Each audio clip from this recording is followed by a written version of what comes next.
Estamos, ya. Partimos entonces, querido panel extraordinario. Bienvenidos todos los que nos están viendo a través del Zoom, a través del canal de YouTube de Ladera Sur, a esta iniciativa conjunta entre Chile California Council y justamente Ladera Sur de estos webinars, un ciclo de webinars que tienen que ver con un gran título que es ¿y después qué? ¿Cierto? Conversando sobre un planeta resiliente, qué va a pasar en el futuro, con todo lo que estamos viendo hoy día, las diferentes crisis ambientales y muchas otras. El capítulo de hoy día es justamente sobre manejo de cuencas, soluciones basadas en la naturaleza en un escenario de escasez hídrica. Y para eso justamente estamos aquí con tres tremendos panelistas, expertos en diferentes temas en relación justamente al derecho ambiental. Ahí está Lorena Centeno, ella es abogada especialista en derecho ambiental, instalada en este momento en Estados Unidos, más tempranito, pero allá, Lorena, ¿cómo estás? Hola, buenos días, mucho Muy gusto, gracias. bienvenida. Gracias por la invitación. Gracias a ti. Estamos también con Sebastián Vicuña, él sí está en Chile, él es el director del Centro de Cambio Global de la Pontificia Universidad Católica, también es ingeniero, profesor justamente de esa escuela, de la Facultad de Ingeniería. Muy bienvenido, Sebastián, especialista en temas hídricos también. ¿Qué tal? Muchas gracias Bárbara por la invitación. Gracias a ti. Y por Exalumno de la Universidad de California en Berkeley también, así que ahí con mis raíces en California. también, ya, ahí está el nexo también con California. Y por último, pero no menos importante, arquitecto paisajista, Tomás Macay está con nosotros, profesor también justamente ahí en Berkeley, y además miembro activo del directorio de Chile California Council, así que un poco dueño de casa también aquí. Bienvenido, Tomás. Muy bien, Bárbara, muchas gracias. Gracias a ti por estar con nosotros. Fantástico. Bueno, antes de entrar en materia propiamente tal, me gustaría, Tomás, si nos puedes hacer un breve resumen para las personas que se están conectando en este momento, que no saben muy bien de qué va esto del Consejo Chile-California, un poco de qué se trata. Sí, bueno, el Consejo empezó en 2011, de una organización sin fines de lucro, que se forma para crear lazos y comparar experiencias entre Chile y California. La relación entre Chile y California bien tiene una larga data, ¿no es cierto? Empieza, yo diría, a finales del siglo XIX con la Fiebre del Oro y después tiene muchos otros programas que se han ido sumando, como por ejemplo el Plan Chillán, por ejemplo, en los 50, un acuerdo entre la Universidad de Chile y la Universidad de California en los 60, o la extensión de la Alianza para el Progreso que firmó el presidente Kennedy también en los 60. Tenemos, aparte de eso, otras muchas cosas que nos asemejan. Por ejemplo, la zona central de Chile con California son dos de los 5 únicos lugares en el mundo que tienen clima mediterráneo. De hecho, pasear por aquí por la costa de California es como andar por Maitencillo o por Las Cruces, uno se siente muy cómodo, y también los californianos cuando van a Chile también se sienten muy cómodos. Y aparte de eso compartimos muchos temas en común, como el medio ambiente, la tecnología. A mí especialmente me atrae aprender de la experiencia que ha tenido California como quinta economía del mundo, en relacionarse no solamente en temas como de gran escala, como, no sé, con legislación ambiental, por ejemplo, sino también en cosas más pequeñas que han sido por mucho tiempo ya discutida aquí, por ejemplo, como la integración de pueblos originarios, por ejemplo, o cómo dar oportunidades a comunidades de menor ingreso. Así que eso Chile California es una organización que reúne privado y público y trata, en el fondo, de hacer andar las cosas entre Chile y California. Fantástico. Para que vayamos entrando en materia, lo primero que nosotros planteamos en este webinar es soluciones basadas en la naturaleza. Es el gran tema, ¿no? Me gustaría que me comentaran ustedes de qué se tratan las soluciones basadas en la naturaleza. Tomás, también podrías ahí partir tú para ir después desgranando los temas más específicos con Sebastián y Lorena. ¿Qué son las soluciones basadas en la naturaleza? Y en tu caso, en el caso de la arquitectura, ¿cierto?, y del urbanismo, ¿cómo deberíamos repensar las ciudades en relación justamente a la eficiencia y a la sostenibilidad? Bueno, cuando una gota de agua, ¿no es cierto?, toca la superficie de la Tierra o del mundo, tiene 4 opciones, ¿verdad? Una es evaporarse, otra es infiltrarse, las dos en eje vertical. La otra es escurrir por la superficie, Hay una cuarta que en el fondo que es detener esa agua hasta que una de las otras tres suceda. En los ambientes urbanos, más que nada por el pavimento de la ciudad, la tercera opción, que es el escurrimiento, es muchísimo mayor que las otras tres. Entonces, temas como el cambio climático, entonces se exacerban los efectos del clima en la ciudad. Las inundaciones son mayores, ¿no es cierto?, porque la cantidad de pavimento no permite la infiltración. Entonces, el tema de las soluciones basadas en la naturaleza es básicamente cómo devolverle a la cuenca urbanizada las capacidades de la cuenca no urbanizada, ¿verdad? Entonces, por ejemplo, dentro de eso existe lo que se llama la gestión integrada de recursos hídricos, que se entiende en la ciudad todos los insumos de agua como un solo sistema. Por ejemplo, agua sanitaria, agua potable, agua en sus fuentes naturales, por ejemplo, y también el agua de lluvia, son todas partes de un mismo sistema que la ciudad debería ser capaz de sacarlo fuera de las tuberías para convertirlo parte de su infraestructura superficial, pero eso conectando la arquitectura con el paisajismo, digamos. Es toda la superficie de la ciudad la que debería ser un poco reaccionar frente al agua. Me gustaría preguntarle a Sebastián, ¿son las soluciones basadas en la naturaleza finalmente la mejor herramienta contra el cambio climático? ¿Y por qué si son así? ¿Por qué debiera? A ver, yo no me atrevería a darte una respuesta así tan, frente a una pregunta tan concreta, ¿ya? Si es lo mejor o no, porque obviamente todo depende del contexto. A ver, pensemos en una zona donde no hay vegetación, una zona desértica, no le podríamos pedir mucho a la vegetación que provea un servicio donde no existe. Podríamos tener tal vez alguna iniciativa para que exista vegetación en ese lugar. Por lo tanto, no me atrevería a darte una respuesta taxativa. Obviamente tiene un rol y ese rol siempre tenemos que estar comparándolo con otras soluciones basadas en infraestructura gris, obras que pueden cumplir roles similares. ¿Ya? Los cobeneficios asociados al uso de soluciones basadas en naturaleza son tan importantes que si tenemos dos opciones que son similares en términos de, por ejemplo, regular el escurrimiento, como decía Tomás, mejorar la infiltración, evitar el arrastre de sedimentos, evitar las inundaciones o las contaminaciones, si están cumpliendo el mismo rol, uno debe preferir una solución basada en naturaleza porque tiene además otros beneficios, ¿no? Pero de nuevo, no te podría dar una respuesta única porque va a depender mucho del contexto y yo creo que existe espacio para las dos opciones. Hablando del contexto californiano que tú has estudiado, ¿nos podrías dar algunos ejemplos sobre buenas soluciones allá basadas en la naturaleza que podríamos además replicar en Chile? Sí. ¿Sebastián? Hay,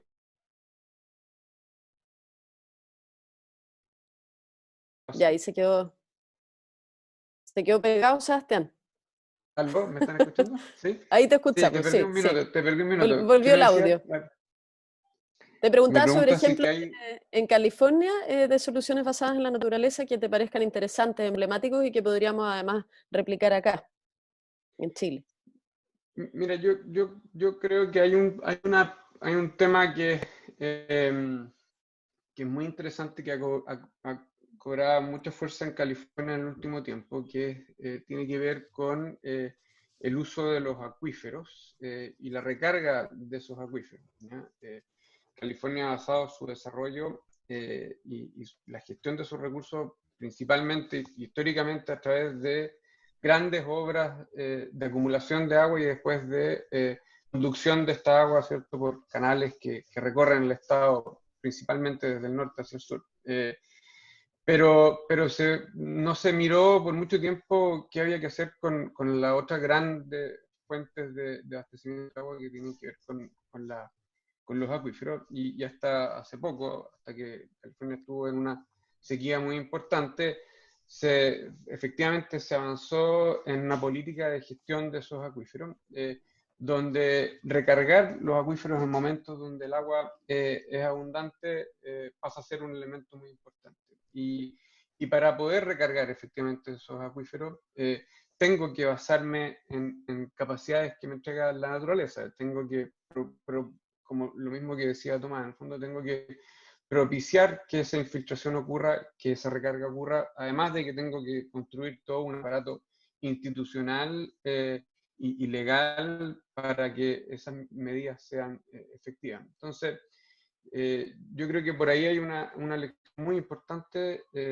y una práctica que debiésemos empezar a implementar con fuerza acá en Chile. Gracias, Sebastián. Lorena, me gustaría saber tu opinión también sobre esto. ¿Cuán necesario crees tú que es volcarnos a soluciones basadas en la naturaleza? Y cómo el derecho ambiental además puede jugar un papel importante ahí. Me gustaría primero como aclarar un poco a la gente en Chile que a lo mejor se pregunta por qué hablamos de California en cuanto a su regulación en materia medioambiental, si normalmente la prensa estos días ha salido que ha habido un retroceso en cuanto a la protección ambiental que está propiciada por el gobierno federal. De manera breve señalar que en Estados Unidos son estados federales, es un estado federal y hay muchos estados federados y cada estado federado tiene su propia regulación ambiental sin perjuicio que se ajusta a la norma federal.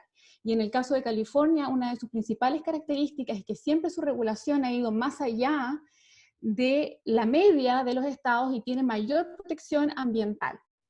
Y específicamente en normas medioambientales como la calidad del aire, tiene excepciones que le han permitido incluso establecer exigencias medioambientales que son superiores a la de los demás estados. Esto lleva a que, en términos generales, este estado es un modelo en cuanto a protección medioambiental.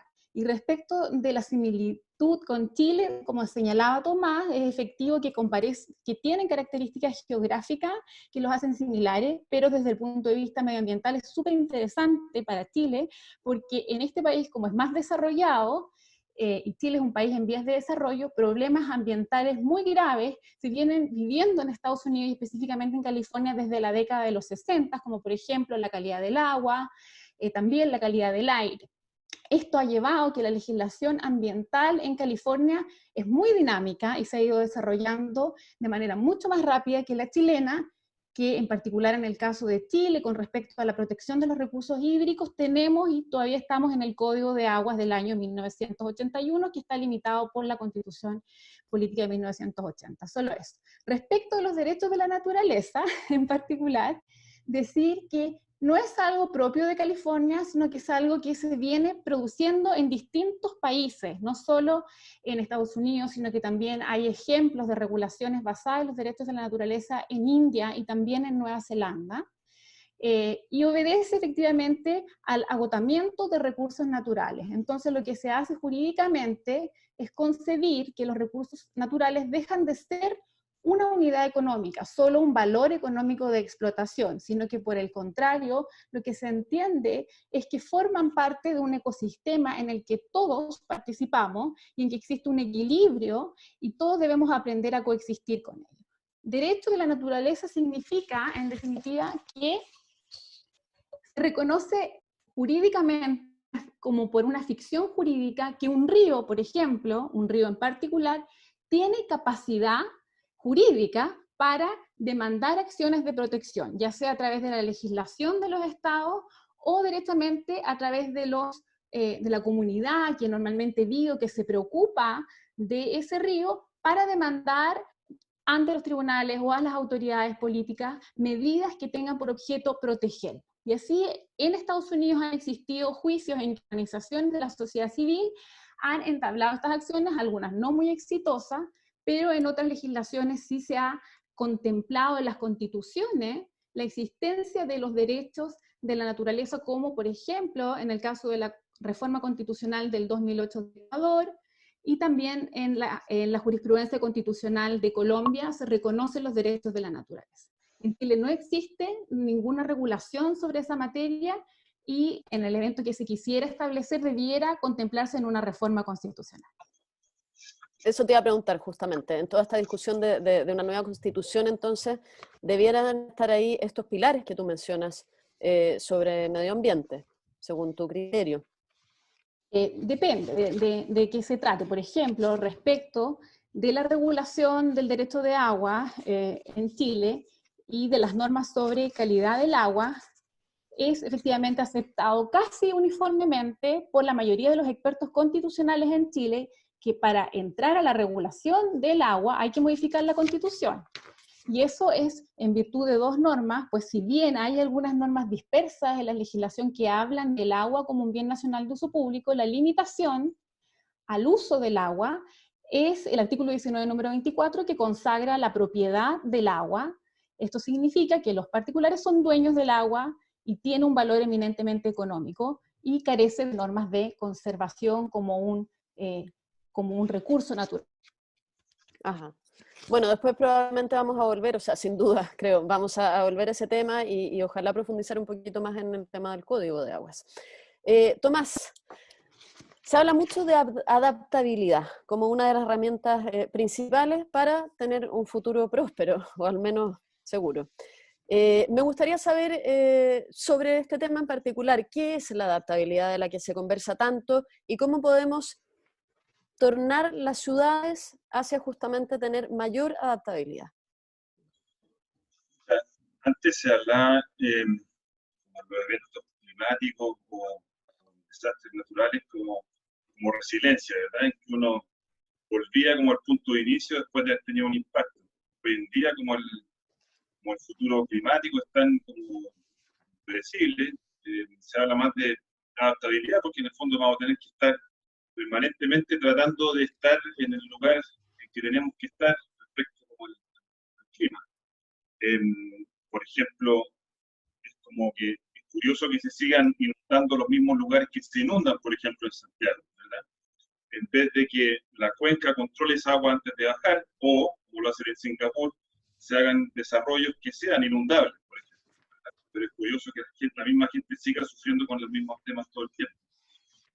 En el caso de Chile y California, nosotros vamos a estar sometidos como a los mismos esfuerzos. Por un lado, por lo menos, al menos la parte central de Chile, ¿no? ¿Verdad? Estamos sufriendo una desertificación que va quizás a darnos como olas de calor, por ejemplo, o sequías más largas, ¿verdad? Y también vamos a tener eventos quizás de lluvia más fuertes o quizás inesperados, ¿verdad? California acaba de terminar su sequía más larga en la historia, que fue de 2011 al 2016. Y después el 2017, ¿verdad? Tuvo el invierno más lluvioso también registrado. Entonces vamos a estar permanentemente en esos dos mundos. Ahora, ¿qué es lo que hacemos para adaptarnos a eso? Por lo menos en relación a lo que estamos hablando, como el tema relacionado con la naturaleza. Después de la sequía, el panorama o el paisaje en California cambió radicalmente, no solamente porque las pérdidas económicas fueron muy grandes, o porque murieron más de 100 millones de árboles, ¿verdad?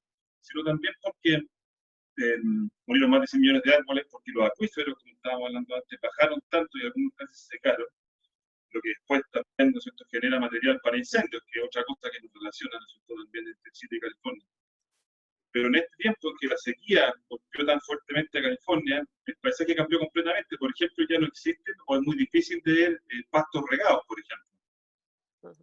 Ya no existen jardines, o hay ciudades que están prohibidos en que se rieguen los pastos, por ejemplo.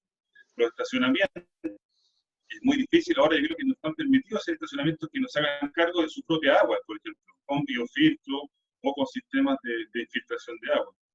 Después en San Francisco, por ejemplo, en algunas partes los desarrollos urbanos que tengan más de 4.000 metros cuadrados tienen que hacerse cargo de sus aguas grises, lo que tiene mucho sentido, ¿no es cierto? O sea, imagínate el esfuerzo que es traer el agua potable del embalse del Yeso, ¿no es verdad? Hasta para que en 5 minutos en el inodoro, ¿no es cierto?, se transforme en agua negra y después mandarla, ¿no es cierto?, a una planta de tratamiento. Y tú como usuario estás pagando por los dos trayectos, ¿no es verdad? En vez de que el sistema de agua esté integrado de tal forma que uno descentralice, ¿no es cierto?, cómo se limpia el agua. Entonces, pues, hablábamos, ¿cómo se llama?, del 2007, ¿no es verdad?, con la cantidad de agua que cayó. Entonces, pasar de la sequía a la abundancia de agua. Entonces, por ejemplo, a las ciudades como Berkeley o San Francisco, les conviene mucho más incentivar la instalación, por ejemplo, de infraestructura verde, para evitar que después tengan efectos por inundaciones, ¿verdad? Entonces, hay incentivos para que existan más techos jardines, más cisternas, más pavimentos verticales. Que lo que es la infraestructura verde es la herramienta de lo que estábamos hablando antes, que es la gestión integrada de recursos hídricos. Y la infraestructura verde lo que hace es una aproximación al manejo de agua que protege, restaura o imita el ciclo natural del agua en una, como decíamos, en una cuenca no intervenida. Entonces, eso es la alta idea, creo yo, ¿no? ¿Verdad? Es un poco darse cuenta que uno es parte de un medio ambiente y ni lo domina ni está separado, sino que es parte de él. Y es idealmente ir tomando esos ejemplos para irlos replicando acá, que por lo demás son grandes ejemplos. Por supuesto, señor. Sebastián, ¿cuál en todo tu estudio respecto a la mega sequía en particular, cierto que vivimos en Chile, cuál crees tú que sería el modelo ideal a seguir finalmente y cuál es tu evaluación sobre el manejo de cuencas acá en Chile? Ya, una buena pregunta. De hecho, tal vez ahí hay un dato. En California, ¿cuántos fueron, Tomás? ¿6 años, 5 años la sequía? 6 años. 6 años. Aquí ya llevamos, al menos en la zona central, 11 años. Así que algo tenemos que aprender también de lo que ha pasado durante estos 11 años. Obviamente han habido muchos impactos, muchos parecidos también a los que comenta Tomás, y hay harta evidencia de bosques, el bosque esclerófilo, por ejemplo, en la zona central se ha secado y está muy, muy deteriorado después de estos años. Pero algunos otros sistemas siguen operando y efectivamente, por ejemplo, la ciudad de Santiago sigue todavía recibiendo agua, ¿cierto? No, después de 11 años de sequía, seguimos recibiendo agua. Entonces, a ver, a tu pregunta, podríamos pensar que hay dos posibles aproximaciones. En California hay una mezcla entre una gestión a una escala local, donde se utilizan los recursos localmente y se gestionan, por ejemplo, la situación de la ciudad de San Francisco y ve cómo tiene que proveerse sus recursos, pero también hay una integración a nivel estatal a través de estas obras de infraestructura e instituciones que permiten operarla y manejar de manera integrada el recurso. Parecería como medio lógico si comparamos la hidrología y el clima entre Chile y California, y que tal vez una coordinación a nivel de país de los recursos podría ser una buena opción, ¿cierto? Y ahí surgen ideas como los de la carretera hídrica, por ejemplo, ¿cierto? ¿Por qué no movemos agua? Si no movemos agua desde el sur al norte, ¿ya? Que sería el equivalente en California mover agua desde el norte al sur, ¿ya? Pero creo que en Chile tenemos algunas diferencias con California que haría que ese tipo de estrategias sean bastante más complejas de implementar. De partida, el valle en California es un valle bastante más ancho y más extenso que el valle central que tenemos en Chile, que es muy angosto y que está bastante acotado por las dos cordilleras, ¿cierto? La de la costa y la de los Andes. Es más difícil, no hay tanto espacio como en California como para instalar infraestructura. Eso por una parte, ¿no? Y la verdad es que este valle tiende a desaparecer prácticamente después al norte de Santiago. El valle es un poco más claro y evidente si uno mira la topografía de Chile desde la sexta región y hacia el sur, un poco más ancho, pero quien ha recorrido más bien por el interior del país, no por la costa, desde Santiago hacia el norte, se da cuenta de que la topografía es muy compleja y por lo tanto la implementación de infraestructura, canales que vayan del sur al norte en Chile, es un desafío bastante más grande que el que fue en su momento el desafío ingenieril de hacer ese tipo de infraestructura en California, ¿ya? Además, los ríos en Chile y en California son un poco distintos. En California existen dos grandes sistemas de ríos que están uno en la zona norte, que es el río Sacramento, y otro en la zona sur, que el río San Joaquín, además de otros sistemas. Y estos dos ríos más bien circulan en una orientación norte-sur o sur-norte, dependiendo de cuál estamos hablando, y después se juntan en la bahía de San Francisco. Nosotros tenemos más bien en Chile pequeños valles, ríos transversales que van de la cordillera al mar, y así el país está dividido en muchas pequeñas cuencas y no en grandes cuencas como en California. Entonces, yo creo que tomando en cuenta un poco esos antecedentes más geográficos, yo veo difícil y complejo un sistema muy integrado en Chile, y por lo tanto las soluciones y el modelo de gestión a perseguir en Chile, para mi gusto, pasa por la cuenca, principalmente, con soluciones a escala local y teniendo en cuenta las capacidades y los desafíos que existen en cada una de estas zonas. Entonces, si por ejemplo a mí me preguntaran de nuevo, ¿qué sería ideal? ¿Un sistema que mueva agua del sur al norte para proveer recursos en una segunda región, desde una cada región, no sé, del Biobío a Antofagasta? A mí me parece más razonable tal vez que Antofagasta tratase de ver opciones locales como la desalinización, y buscar opciones en ese camino. Ya, Entonces, te iba a preguntar por las plantas desaladoras, porque es un tremendo tema y ahí hay harta discusión, opiniones hay encontradas. discusión, Entonces, efectivamente hay impactos asociados a esas plantas, hay un consumo de energía que podemos también ver qué significa eso. Hoy día el norte del país está viendo cómo ha proliferado el desarrollo de energías solares, fotovoltaicas, que no emiten gases de efecto invernadero, y podría haber una buena sinergia en ese sentido.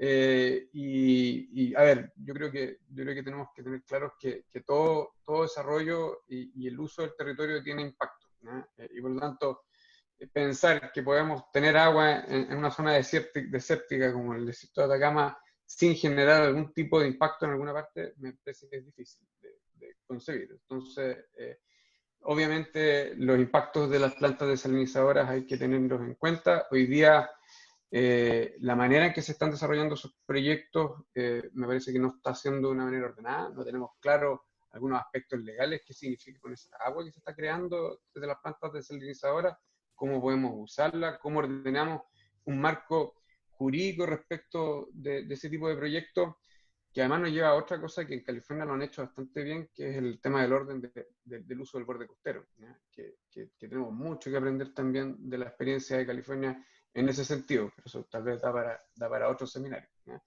Pero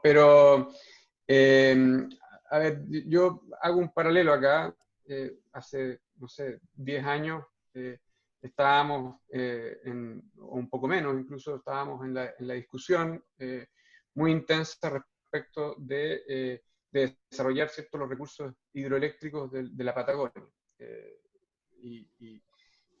Uno de los grandes desafíos que teníamos respecto a ese tipo de desarrollo era cómo íbamos a traer la electricidad desde la Patagonia al norte, y eso significaba una infraestructura que probablemente era el gran desafío que existía, más allá de, obviamente, los impactos que podían existir en el lugar de origen. Y en esos 10 años, sin darnos cuenta, apareció la energía solar y las soluciones no a gran escala, sino que distribuidas, en el fondo. Y están apareciendo muchas más. Entonces, pasamos de una lógica de un gran megaproyecto a muchos pequeños proyectos distribuidos y soluciones a nivel a escalas más locales, donde, por ejemplo, el tema de las soluciones basadas en naturaleza también tienen un rol bien importante.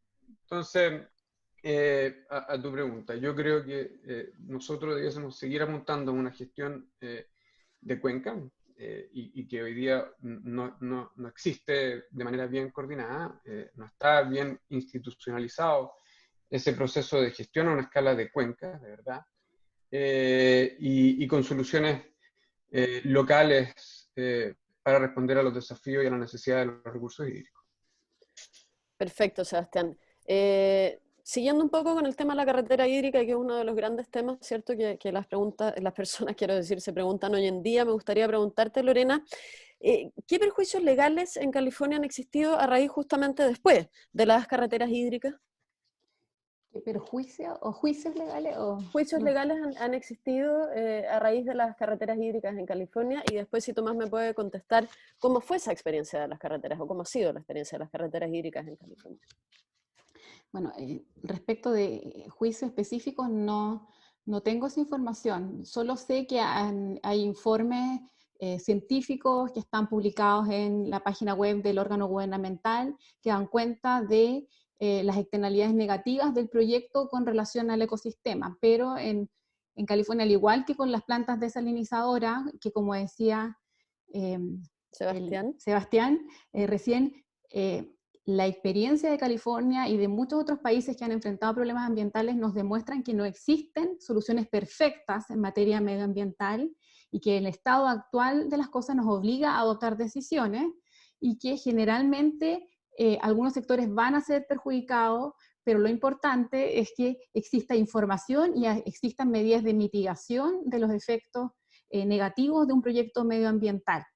De lo que sé es que muchas organizaciones medioambientales de la sociedad civil se opusieron al proyecto, pero la realidad que existía en California en ese momento era de sequía o de escasez de agua, que llevó incluso a establecer racionamientos en el consumo del agua en algunas localidades, llevó a adoptar decisiones tan drásticas o que, en que el daño al medio ambiente podría haber sido tan cuestionado como la carretera hídrica. Y lo que se ha realizado ahora son constantes modificaciones de las regulaciones a medida que va aumentando la ciencia, que se tiene más información, y a cada uno de los agentes que llevan a cabo estos proyectos se les exige, en todos los casos, la mejor tecnología que exista disponible en el mundo, en el fondo, y eso también supone una gran inversión de recursos, y eso es algo que los legisladores chilenos también debieran tener en consideración cuando discuten estos tipos de proyectos, porque también se puede pensar, sí, lo vamos a hacer porque necesitamos el agua, tanto para el norte o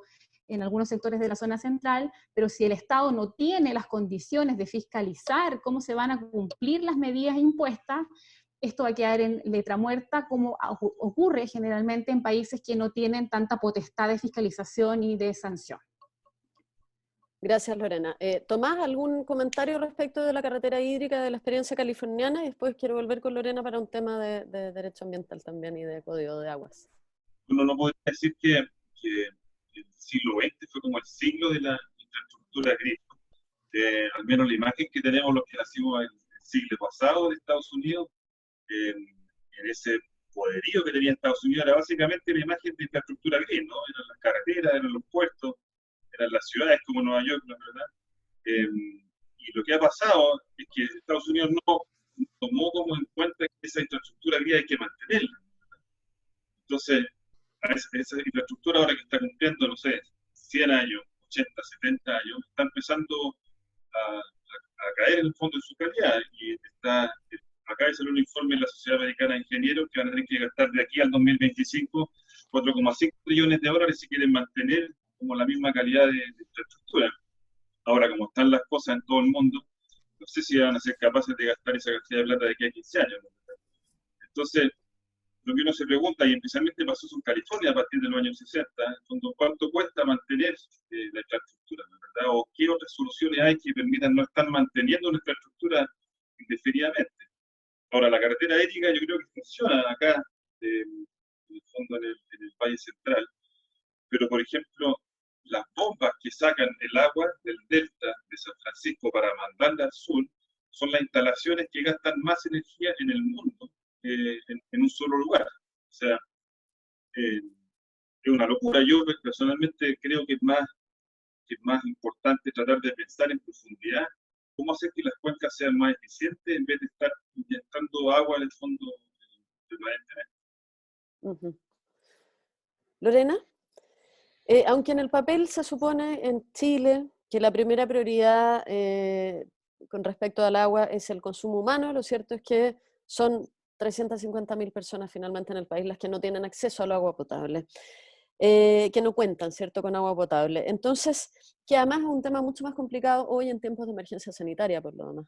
Entonces, me gustaría preguntarte cómo se debería atacar este problema en el corto y en el largo plazo, y cuáles deben ser las modificaciones específicas en el Código de Aguas. Mira, lo que tú dices, y de acuerdo a lo que yo he leído, es que no se garantiza el consumo humano al agua en la Constitución, porque como dije, el agua es un recurso económico y se consagra el derecho de propiedad. Por eso estamos con estos problemas de comunidades que no tienen agua. Se consagra el derecho de propiedad sobre el agua y los propietarios titulares tienen un registro, tienen una inscripción, son dueños de esos derechos de agua, los usen o no los usen. Para mantener esa titularidad solo basta con que paguen una patente y son titulares y esa agua la pueden destinar y la pueden transferir libremente. Ese es el sistema que existe hoy en día. Y eso es por la Constitución, por el artículo 19, Claro. número 24. Aunque Pero se hable de que la prioridad es el consumo humano. sí, se ha hablado en Chile de que la prioridad es el consumo humano, es porque Chile efectivamente en el año 2010 ratificó una resolución de la Asamblea de las Naciones Unidas sin ningún tipo de abstenciones en que se consagra el derecho al agua como derecho humano, pero no existen normas legislativas que consagren ese derecho, que hayan incorporado esa obligación en materia internacional a la legislación chilena.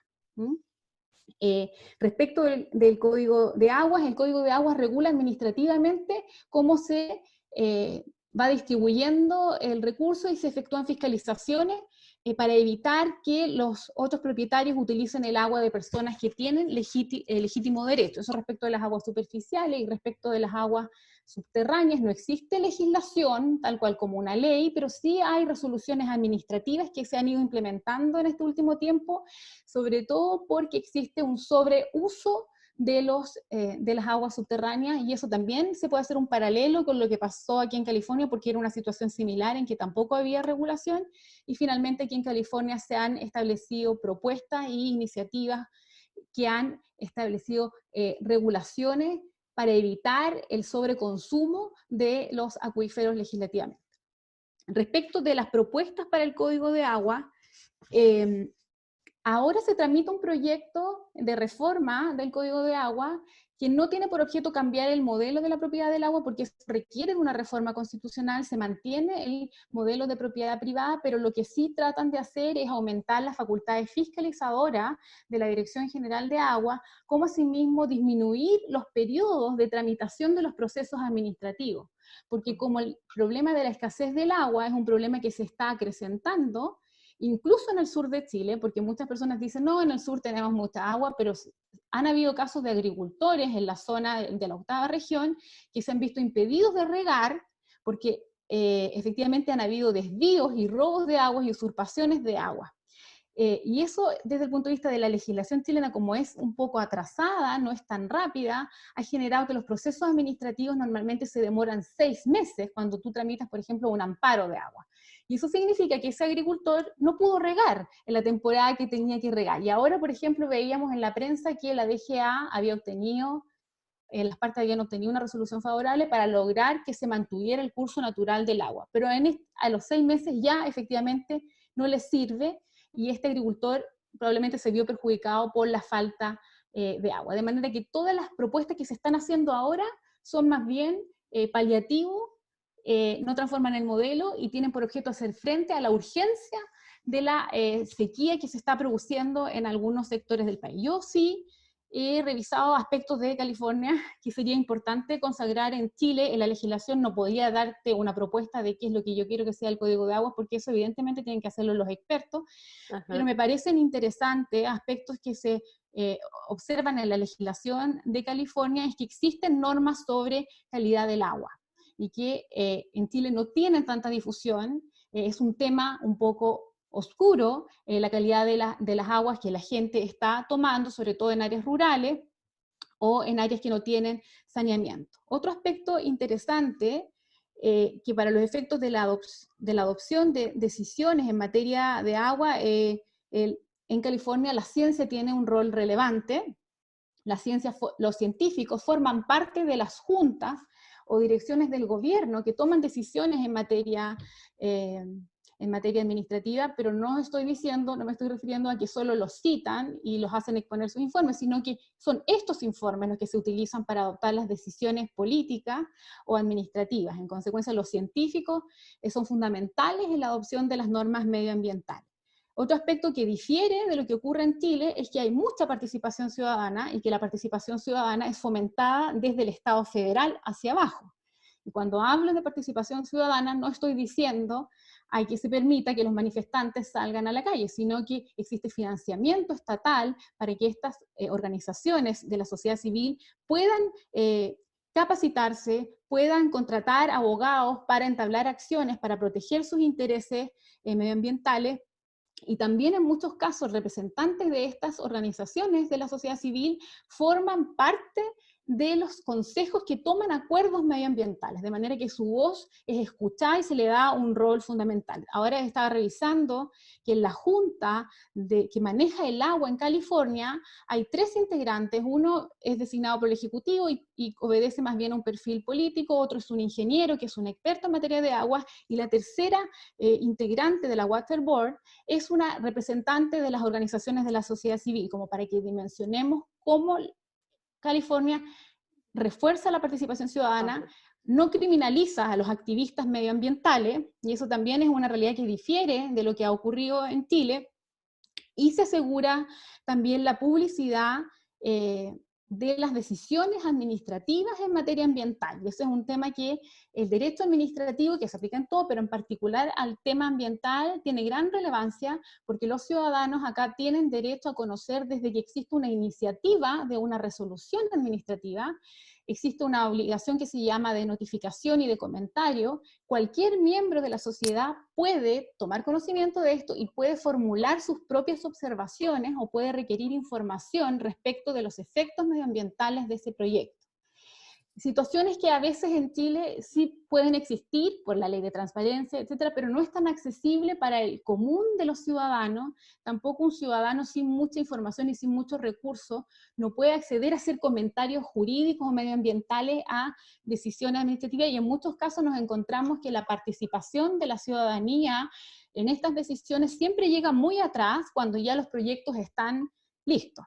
Y es muy difícil echar pie atrás a decisiones en las que ya se han invertido recursos. Normalmente la participación ciudadana en Chile llega cuando interpone los recursos ante los tribunales de justicia y no en la etapa administrativa, pues toda esa parte, lo tradicional, puede que ahora haya cambiado, se hace solo entre las autoridades y dejando fuera a veces a los miembros de la sociedad civil. Y el trabajo interdisciplinario entre todos los ministerios es algo que también es interesante, porque ninguna decisión es adoptada de manera aislada, sino que se observan los efectos que en cada una de las carteras se pueden producir. Y finalmente, es un aspecto que también es relevante en materia medioambiental, que es el tema de la fiscalización y cumplimiento de las resoluciones, que es algo en que países como Chile y muchos otros países carecen. Efectivamente, el tema de la fiscalización de la normativa medioambiental es fundamental para asegurar el cumplimiento de las normas medioambientales. Eso significa funcionarios administrativos que fiscalicen que las empresas o que los particulares cumplan con las normas medioambientales, y ahí en California han habido diversas alternativas, pues también se observa que existe una falta de entidades suficientes para fiscalizar. Muchas gracias, Lorena. Muy interesante toda esa visión. Le recuerdo a la gente que nos está viendo en este momento que pueden mandarnos preguntas a la sección de preguntas y respuestas en YouTube, en el canal de Ladera Sur en YouTube. Pueden mandar sus preguntas para hacérselas después a los panelistas. Me gustaría, Sebastián, tu opinión respecto de lo que dice Lorena y sobre el tema de la participación en la comunidad respecto a la toma de decisiones. Lo mismo, Tomás, que tú lo mencionabas al comienzo, ¿no? La participación comunitaria y la importancia de la participación ciudadana. Sebastián. Sí, a ver, yo tengo varios comentarios o acotaciones a lo que menciona Lorena. Primero, a ver, efectivamente los sistemas en Chile y California son diferentes, sobre todo en la capacidad y el rol de la ciudadanía, la fiscalización o de las agencias del Estado, ¿sí? Y eso yo creo que es relativamente obvio, pero tenemos algunas otras similitudes. En el fondo, el agua en California, al igual que en Chile, es tratado como un bien económico también. Y el agua se transa, hay un mercado de derechos de agua, pero hay algunos principios adicionales que regulan ese mercado que yo creo que en Chile no los tenemos. Está, por ejemplo, la doctrina del, en inglés, el use it or lose it, ¿cierto? Si no usas el derecho, lo pierdes, porque se entiende que tú tienes un derecho, pero que obedece también a un bien público más grande y por lo tanto tienes que ser responsable en el uso de ese derecho. Tiene también la doctrina del uso beneficiario, beneficial use, ¿cierto? Entonces tú tienes que comprobar que el agua la estás usando para un uso beneficioso, y es una doctrina que no la tenemos en Chile. En Australia también tienen políticas muy similares. Hay un derecho, pero se restringe el uso de ese derecho bajo muchos contextos, ¿ya? Pero también se permite la transacción y la venta de derechos o de volúmenes de agua, ¿ya? Porque creo que es importante tal vez pensar que aquí no es un blanco y un negro, y el agua como un bien económico es muy malo y tenemos que movernos completamente a un sentido opuesto. Yo creo que se puede transitar en puntos intermedios, donde es importante que reconozcamos que hay un rol económico en el agua, pero también hay un rol social, ambiental, que hay que garantizar y hay que proteger. Entonces, yo creo que los derechos y la discusión en torno a los derechos es importante, pero para mí mucho más importante respecto a la discusión de cuándo restringimos el uso de esos derechos, ¿no? Cuándo tenemos que aplicar ciertas normas, ciertas restricciones, cuando entendemos que el ejercicio de ese derecho esté generando impactos en otros usos, ¿no? Entonces, por ejemplo, en el tema del agua potable, primero, en Chile el problema del acceso a agua potable es un problema a una escala rural, ¿ya? No a una escala urbana, porque en la escala urbana, la verdad y todos los antecedentes nos indican que no tenemos problemas de acceso a agua a una escala urbana, ¿ya? Y la mayor parte de la gente está en ciudades en Chile, ¿ya? Y eso es importante también ponerlo como base. Pero efectivamente tenemos un problema a escala rural, y ese sistema opera de una manera muy distinta, porque en muchos casos es difícil centralizar las soluciones que son más simples en el caso de una ciudad, ¿cierto? En la infraestructura yo la puedo instalar con más facilidad cuando tengo grandes volúmenes, mucha gente que va a estar financiando esos proyectos.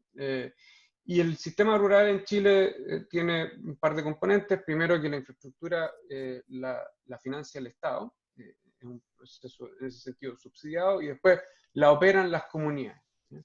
Y las comunidades tienen derechos, es el Estado, de hecho, el que se encarga de que tengan los derechos cuando existe la necesidad, pero muchas veces no pueden ejercer ese derecho, ¿ya? Y el problema pasa por un problema de infraestructura en esos casos, de nuevo.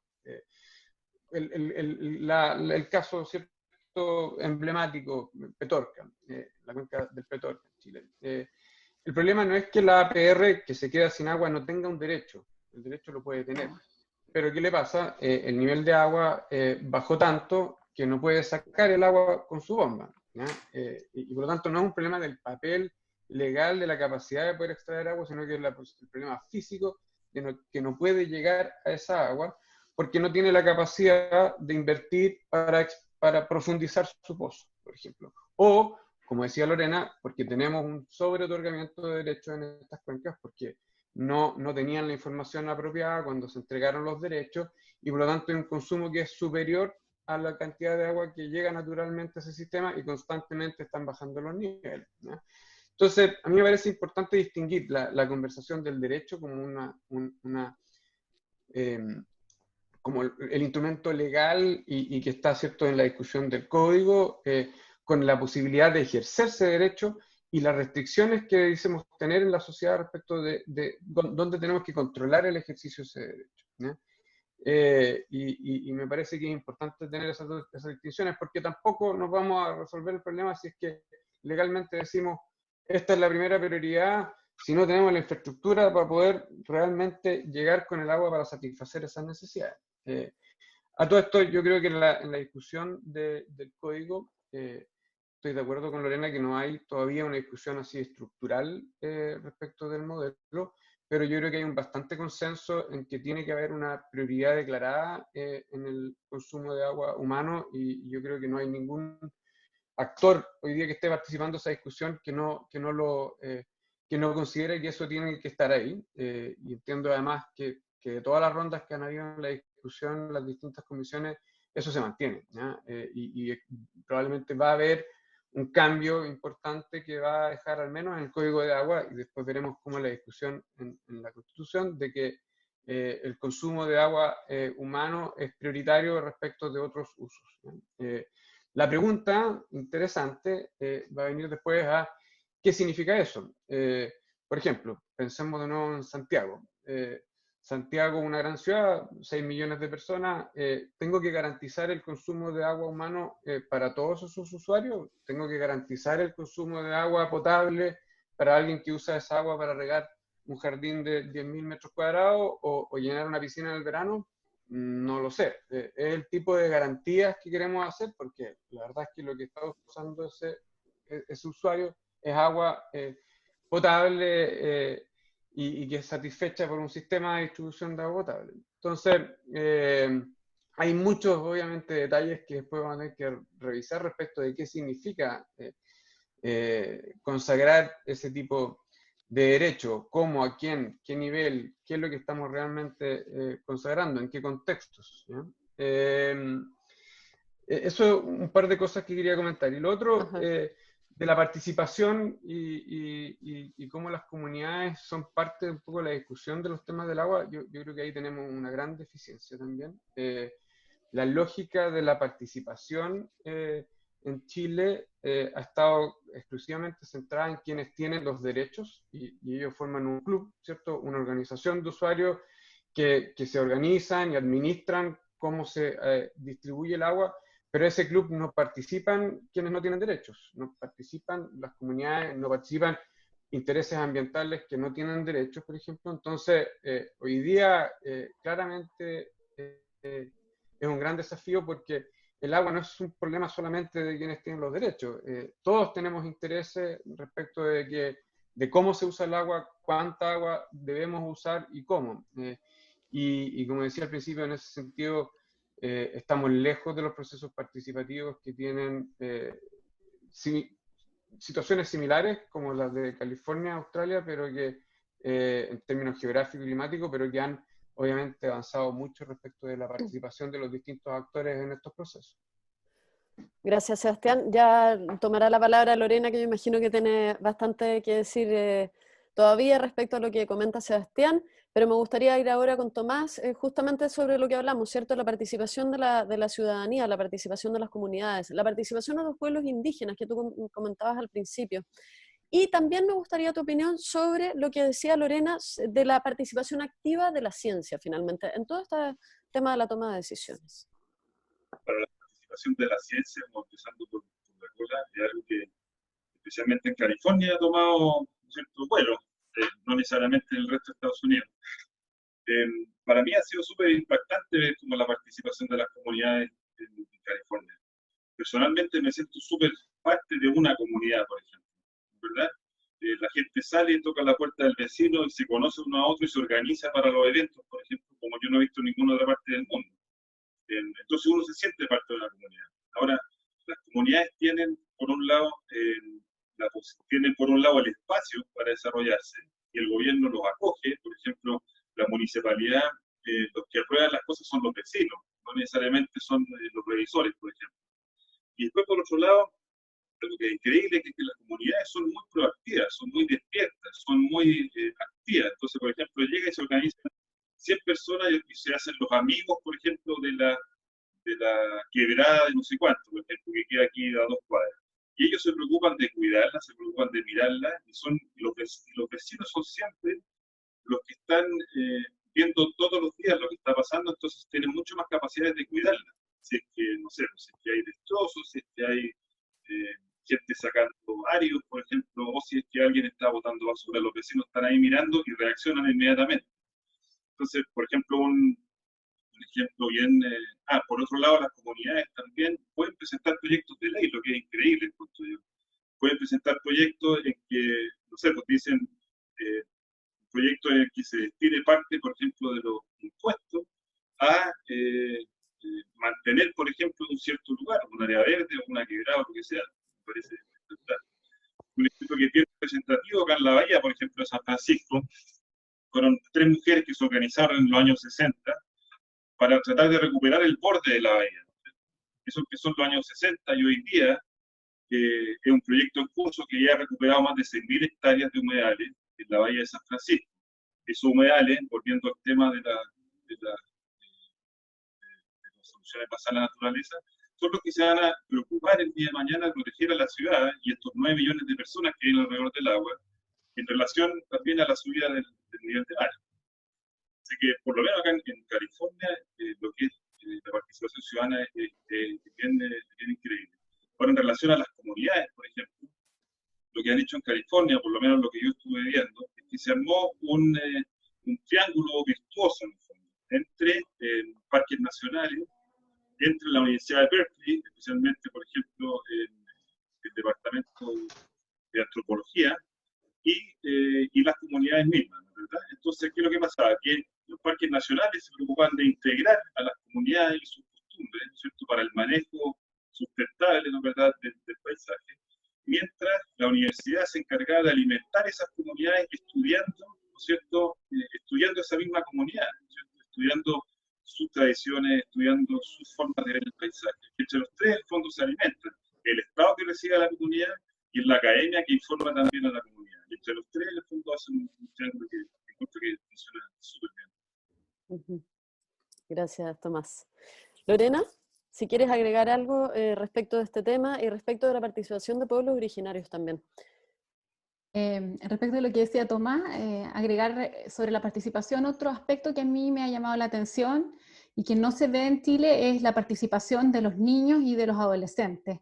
Pues existen bastantes ejemplos de acciones ambientales que niños y adolescentes han llevado a los tribunales o han demandado la dictación de leyes a las autoridades administrativas, aduciendo la falta de adecuadas medidas de protección del medio ambiente.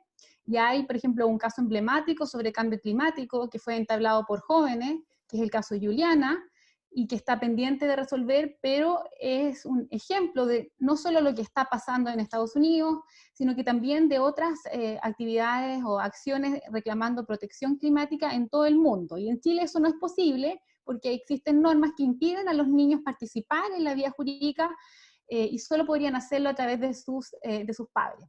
Pero también es un ejemplo de que la participación se concibe de manera universal respecto de todos, incluso respecto de los niños y de los adolescentes. Eso. ¿Sobre qué más? Me perdí un poco. No, te preguntaba sobre pueblos originarios. Ah, perfecto. Respecto de pueblos originarios, mi impresión sobre lo que pasa en Chile no es una mala impresión, porque Chile, a diferencia de Estados Unidos, ratificó el convenio 169 de la Organización Internacional del Trabajo, que exige la consulta en materias medioambientales. El problema que se presenta es que siempre se trata de evitar la consulta a veces y estos casos se judicializan, pero existe normativa que permite resguardar los intereses de las comunidades indígenas. A diferencia de que acá en Estados Unidos, que por regla general no participan de tratados internacionales, tienen un sistema distinto porque incluso tienen sistemas de justicia tribal donde se han reconocido los derechos ancestrales y también el derecho a sus territorios. En consecuencia, la jurisprudencia que existe respecto de los tribunales es mucho más amplia, es mucho más abundante sobre esta materia, pero no sin que exista críticas o cuestionamientos en uno u otro lado. O sea, esas son las diferencias que yo vería en ambos sistemas. Súper. Sebastián, ¿querías decir algo? Sí, quería aportar en estos dos temas. Uno, en el tema de la participación, donde hay un espacio muy, muy grande, es en la parte de la fiscalización. Yo estuve ahora, pasé una pasantía en Australia este verano, y supieron que hubo una sequía muy importante en Australia, buena parte de Australia a comienzos del año. Y en Sydney estábamos en una lógica de restricciones, similares a las que comentaba Tomás, que aplican en California también. Y era bien estricta. Y uno se plantea, bueno, ¿cómo hace el Estado para fiscalizarlo? ¿Cómo puede saber que cada usuario esté efectivamente cumpliendo esta restricción? Porque se imaginan el desafío de fiscalización a millones de personas, en el fondo, de no podían regar a ciertas horas, ¿cómo saben si están regando o no están regando? Y había una parte importante en la manera de implementar esa normativa que dice que los vecinos son actores importantes en denunciar el uso que haga tu vecino. Eso es un desafío cultural importantísimo. En Chile probablemente podríamos incluso tener la norma y sería interesante ver cuánto se aplicaría en el fondo, cuántos vecinos estarían dispuestos a estar diciendo que su vecino efectivamente está usando el agua cuando no le corresponde, ¿ya?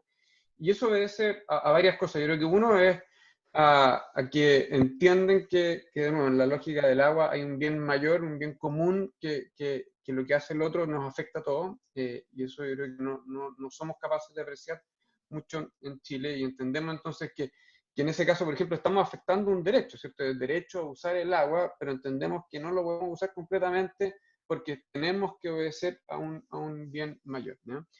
Y eso también lo ha implementado California en la lógica de cómo se van a gestionar las cuencas y esta política de cambio en la gestión de las aguas subterráneas. El Estado le dice a cada distrito de riego, organización de usuarios, ustedes fiscalicen lo que está sucediendo, tengamos acuerdos respecto de cuáles van a ser esas cosas que es importante fiscalizar, ustedes autogestionense y resuelvan sus problemas, pero si es que vemos problemas, yo voy a intervenir y voy a afectar la manera en que ustedes están usando el agua. Pero primero les voy a dar la oportunidad que ustedes se ordenen, fiscalicen y se gestionen los recursos localmente, ¿no?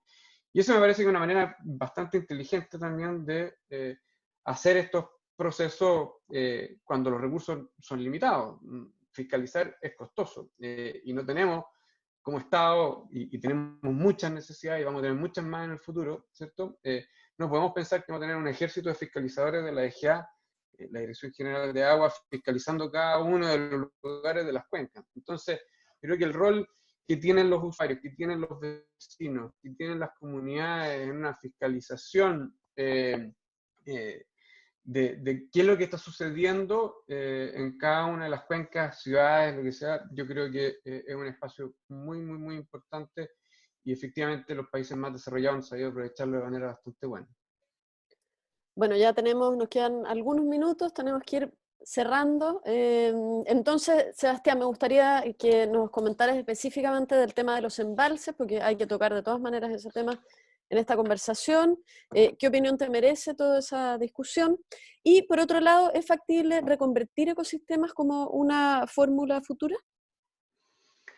Sí, a ver, el tema de los embalses es interesante. A veces creemos mágicamente que los embalses como que producen agua y los embalses hay que llenarlos con agua para que cumplan un rol. Entonces, si yo dijera hoy día, en la mitad de una sequía, poner un embalse, el embalse va a estar ahí y no se va a llenar de agua en el fondo, ¿no? El embalse para que funcione tiene que pasar un poco lo que decía Tomás, tengo que tener años con más agua y años con menos agua para que cumplan un rol. Eso de partida, ¿ya?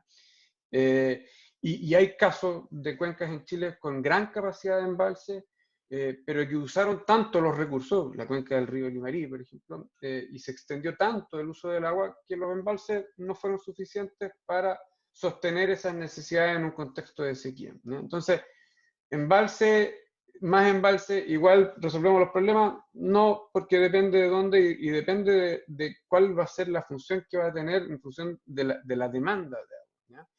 Pero sí creo que hay un espacio para embalse y obras de acumulación, pensémoslo de esa manera. Por ejemplo, uno de los problemas que tanto Chile como California van a ver respecto del cambio climático es que los caudales se van a ir, la disponibilidad de agua va a ir moviéndose desde el verano hacia el invierno, ¿ya? Y eso por un problema, por ejemplo, asociado al aumento de las temperaturas. Entonces, si tuviésemos, no grandes embalses, pero embalses que nos permitieran acumular agua en exceso en algunos casos, y pueden ser a una escala de nuevo de predios o agrupaciones de predios, y no necesariamente un gran embalse, podríamos efectivamente estar mejorando y flexibilizando el uso de los recursos, ¿ya? A mí me gusta más pensar en todo caso en el otro gran embalse, que son las aguas subterráneas, que es lo que habíamos pensado al principio, en el fondo. Pero ahí tenemos grandes desafíos institucionales, legales y de ciencia, además, para entender la operación de ese otro gran embalse que son los acuíferos, ¿no? De tu pregunta de la reconversión de ecosistemas, Sí. A ver, hay mucho que se puede hacer en temas de mejoras en los servicios que proveen algunos ecosistemas. También hay mucho que se puede hacer para evitar que ecosistemas se degraden. En este momento, por ejemplo, estamos trabajando, apoyando a TNC, The Nature Conservancy, en un trabajo que están haciendo para crear un fondo de agua de inversión en servicios ecosistémicos en la cuenca del Maipo, ¿ya? Y estamos apoyándolos para hacer un poco el análisis de cuáles son esos posibles servicios, cómo mejorarlo, y hay varias opciones ahí en el fondo. Tú puedes poner ecosistemas en zonas donde no existen y ser muy proactivo, humedales artificiales, humedales que son naturales, pero que tú artificialmente los vas y los manejas ingenierilmente en algún lugar. Con eso puedes controlar erosión, puedes mejorar la infiltración. De nuevo, evitar que se degraden ciertos ecosistemas. En las zonas cordilleranas, en la cuenca, en la zona central de Chile, hay mucho uso de estos ecosistemas por ganadería que tal vez no tiene o no está bien manejada, bien gestionada, y podríamos evitar que se degraden ecosistemas. Y de nuevo, mejorar la abundancia, la densidad de ciertos ecosistemas en algunas partes específicas. Así que hay mucho que se puede hacer. Y Tomás ya mencionó las cosas a escala urbana, donde también hay mucho que se puede hacer con humedales urbanos, con áreas verdes y demás. Justamente, Tomás, dale. Una cosa, ¿no? Que me parece interesante esa relación que hace Sebastián entre embalse y obras de retención de agua, porque en California hay 1.400 embalses y algunos de esos ya tuvieron 100 años. Entonces, ¿qué es lo que pasa? Son embalses que ya están completamente probados, que cortan completamente, ¿no es cierto?, el corredor ecosistémico, ¿verdad? Acumulan sedimentos hasta que el embalse muere y no dejan que las especies se muevan en el fondo a lo largo de los cauces. Y es distinto pensar en obras de retención, porque con las obras de retención podemos volver a esa idea de la infraestructura verde. Entonces, ahora que estamos como terminando, pensando como en el coronavirus, ¿no es cierto? Yo creo que es importante ver qué opción en relación, o sea, qué autoridad en relación a esto también nos puede dar, en el sentido que el coronavirus hay una cosa como implosiva, ¿no? De gente que puede trabajar desde la casa y que se va a mover menos en auto, ¿no es cierto? Y generalmente la gente que puede trabajar en la casa se va a mover menos en auto, ¿verdad? Entonces, ¿por qué no le quitamos un poco de espacio al auto? Y pensamos en esa otra relación como explosiva, de que vamos a tener que estar más separados unos de otros, vamos a necesitar más espacios públicos que de repente pueden estar relacionados a esta acumulación de agua, ¿no es cierto? Y de repente, entonces, darle más espacio a la bicicleta, más espacio al transporte público, más espacio a las áreas verdes. Yo creo que no costaría nada ahora tratar de salir a la calle, poner unos conos en la mitad de la calle y ocupar la calle como espacio público. Y con el tiempo ir reciclándolo en el fondo, pero ojalá le ganemos un poco de espacio al auto para poder, en el fondo, usar la calle, que en el fondo es el espacio público por definición en la ciudad. Y ahí, ¿cómo puede colaborar la arquitectura y el paisajismo respecto de la restauración? Yo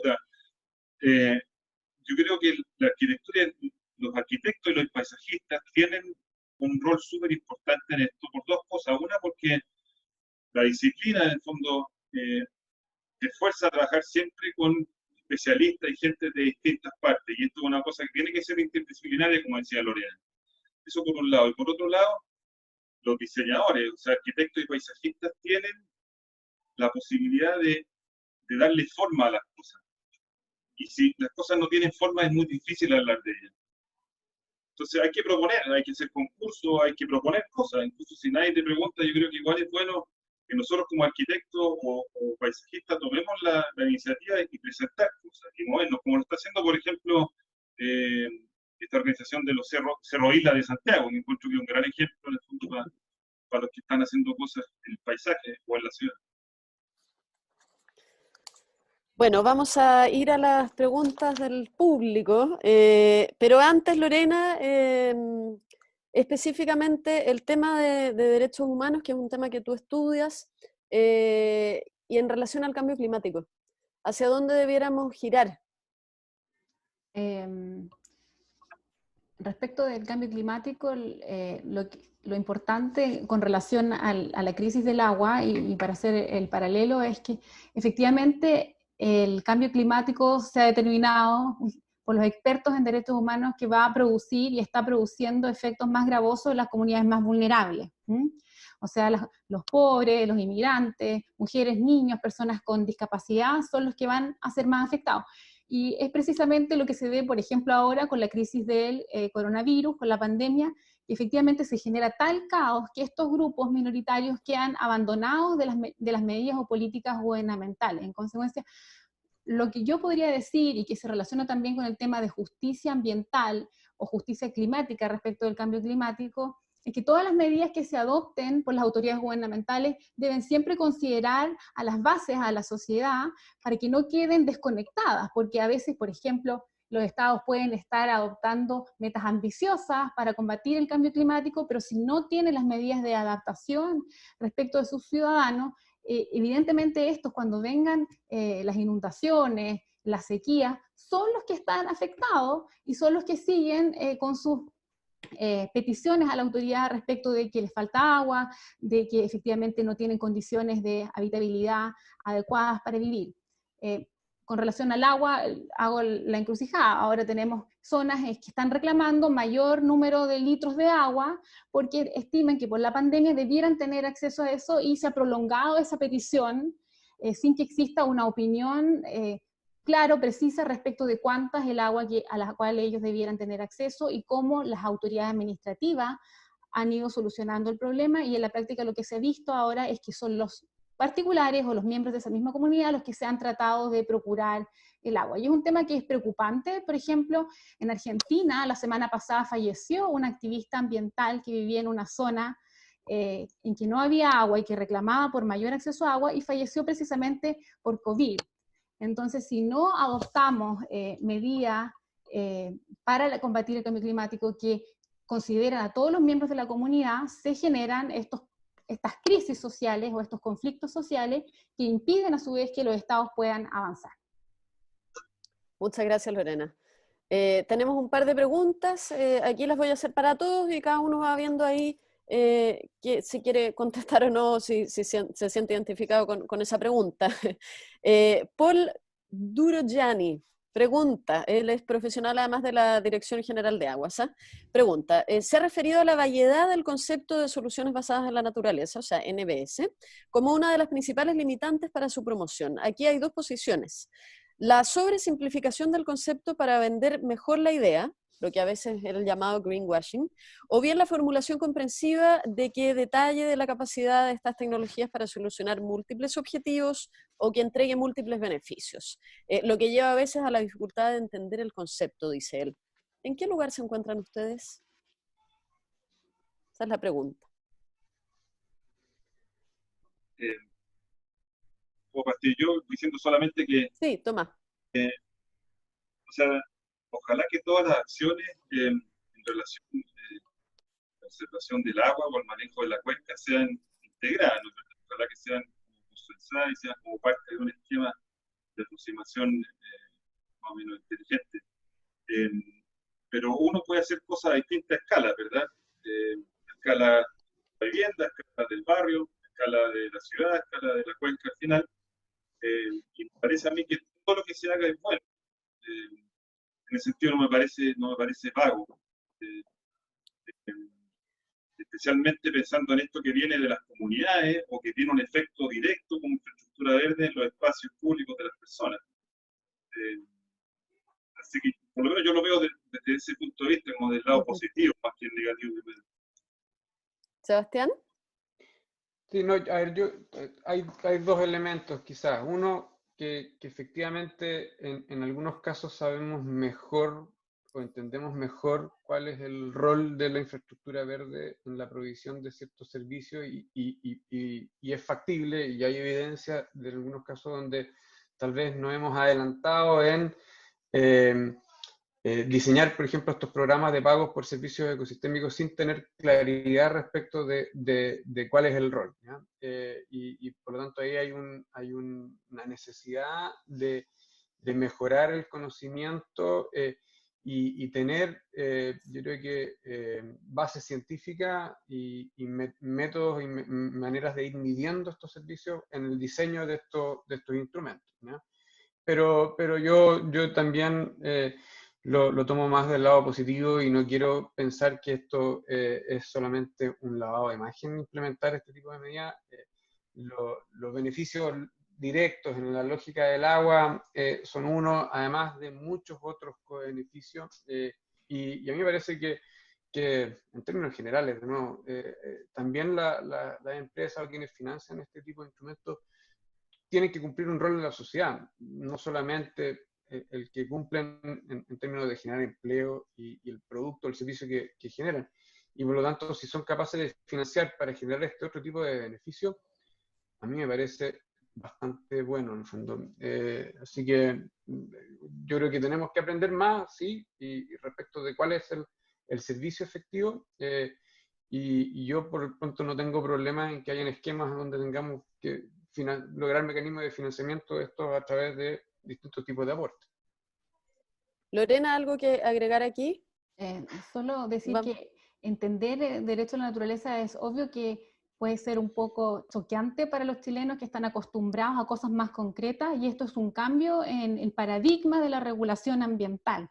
Y por eso que para algunos puede sonar muy abstracto, pero lo único que puedo decir es que hay legislaciones que pasaron desde el modelo chileno a modelos de conservación de la naturaleza atendido a los problemas medioambientales que tenían, y en la práctica se ha transformado en una buena y eficaz medida de protección.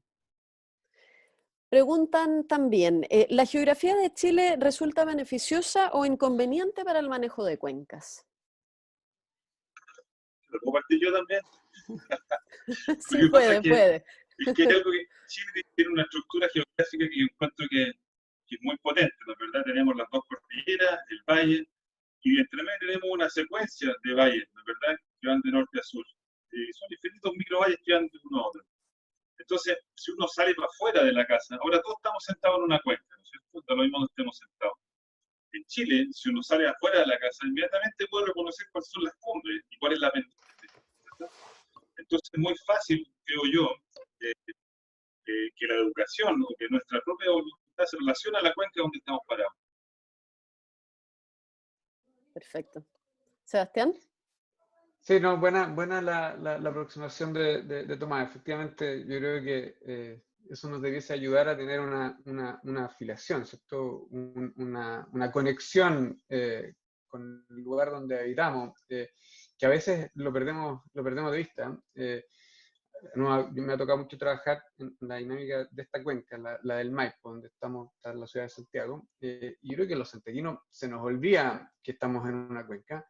Se nos olvida que hay otros usos en torno a la cuenca, se nos olvida de dónde vienen nuestros alimentos a veces, y se nos olvida también, o no nos hemos preocupado en entender, por ejemplo, cómo llega el agua hasta nuestros hogares.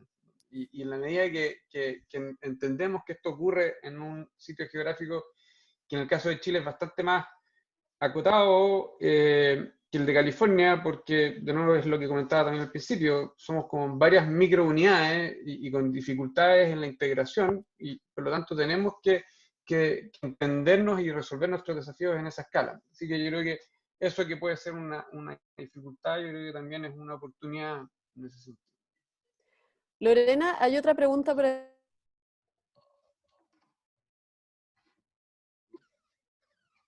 Bárbara, parece. Sí. Sí, que pega. Bárbara, vuelve.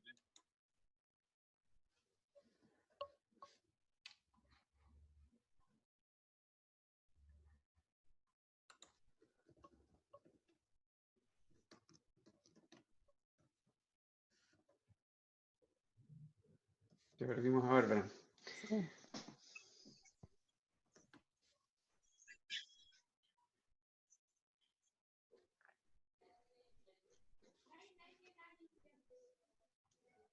¿Nos hacemos preguntas entre nosotros? Sí, yo creo, ¿no? Estaba pensando cómo lo retomamos nosotros.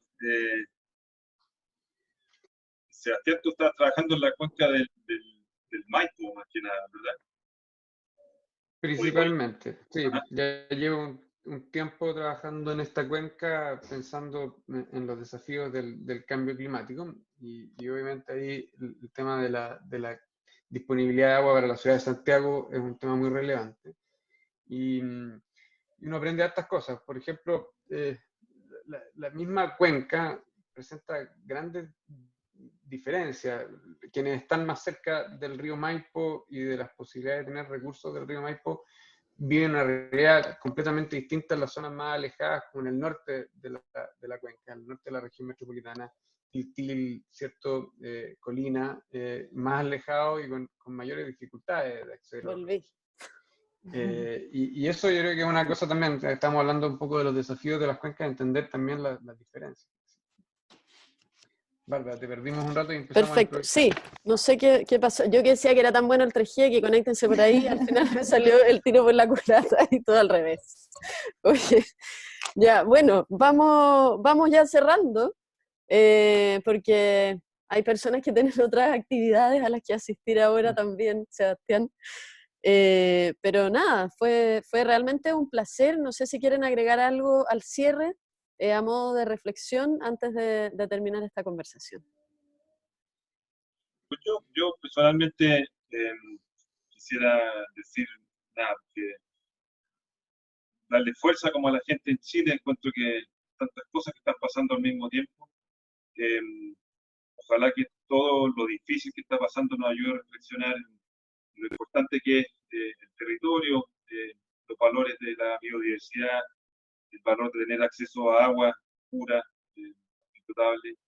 Y, y por lo menos de mi parte, yo trato siempre de enviar lo que se pueda como conocimiento desde California a Chile. Y nada, eso, mandar ánimo nomás a todos para que salgamos luego de todo. Gracias. Quizás siguiendo un poco en el tono de Tomás, yo creo que obviamente un mensaje que sea apropiado al momento. Nos hemos dado cuenta tal vez de la necesidad de la solidaridad en varios aspectos ahora con lo de la pandemia, ¿cierto?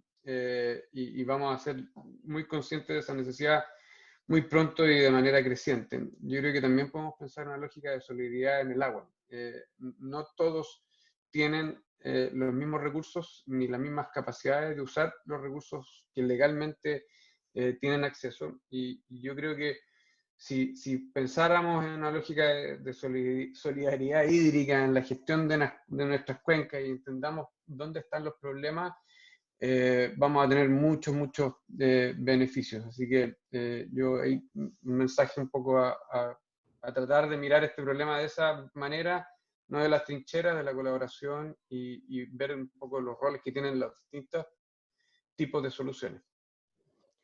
Sí, en el mismo sentido, sería bueno que las conversaciones que se adopten entre las autoridades y si se escucha a los miembros de la sociedad civil, que la única forma de avanzar es que las personas se pongan de acuerdo y que efectivamente el conflicto no ayuda a adoptar decisiones. Y voy a mencionar algo que efectivamente llamó la atención aquí en California cuando hubo la crisis del agua, fue la actitud que tuvieron los agricultores para los efectos de adoptar acuerdos que permitieran garantizar el acceso a la comunidad. Así que en ese sentido es como un llamado a la sociedad o a quienes tienen el poder de decisión a hacer el switch y darse cuenta de la realidad y de lo grave que este problema puede ser. Muchas gracias a los tres entonces. Tomás Macaya, arquitecto paisajista, profe ahí de la Universidad de Berkeley y miembro del directorio del Chile California Council. Sebastián Vicuña, director, por supuesto, del Centro de Cambio Climático Global de la Universidad Católica.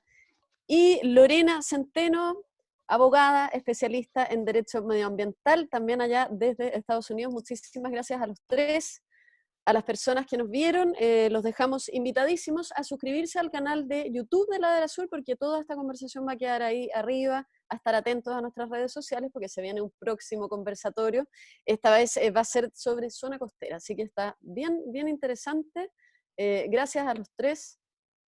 Fue un placer compartir con ustedes hoy día. Gracias a ti, Bárbara. Gracias a ti, Lorena. Que les vaya muy bien. Gracias. Buen día. Gracias a todas las... Buen día, gracias a todas las personas que se conectaron. Entonces, ya saben, redes sociales Ladera Sur y del Chile California Council, ahí toda la información. Que estén muy, muy bien. Chao. Chao. Chao. Chao.